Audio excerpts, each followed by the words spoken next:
Mercredi, je suis allé voir le film Backroom qui vient de sortir en salle en France et voici mon interprétation des faits. La théorie la plus répandue voudrait que les backrooms soient une dimension parallèle ayant été découverte par la société Async. Sauf que cette théorie n'explique pas à elle seule les points suivants.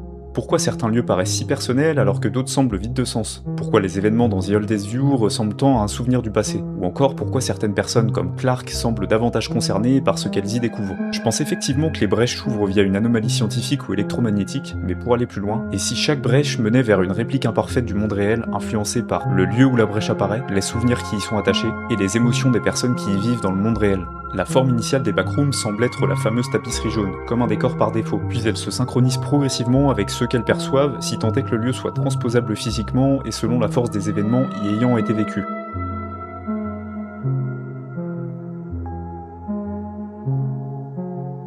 Cela explique que la zone explorée par Async soit assez peu personnelle puisque découverte dans le cadre de recherche et non dans un environnement émotionnel fort. Prenons quelques exemples. Dans le film, Clark traverse une période de colère et d'échec. Le pirate pourrait alors être une projection de ses regrets, représentant à la fois le travail dont il n'a jamais voulu et son caractère colérique et violent.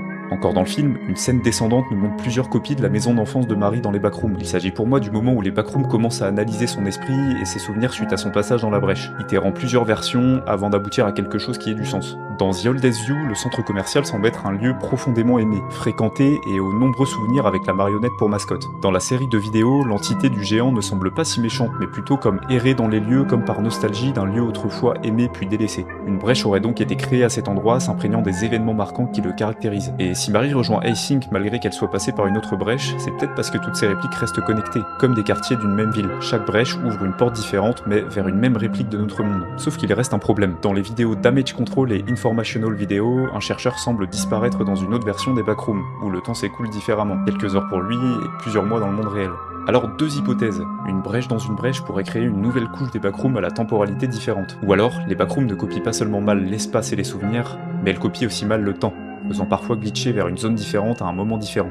Alors bien sûr, tout cela reste une théorie et une interprétation personnelle, mais ça permettrait d'expliquer et d'analyser différemment les différents contenus publiés par Ken Parsons jusqu'à maintenant. Écoute, en tout cas, je suis vraiment curieux de savoir ce que tu penses de cette théorie, n'hésite pas à commenter cette vidéo, et je te dis à plus, ciao.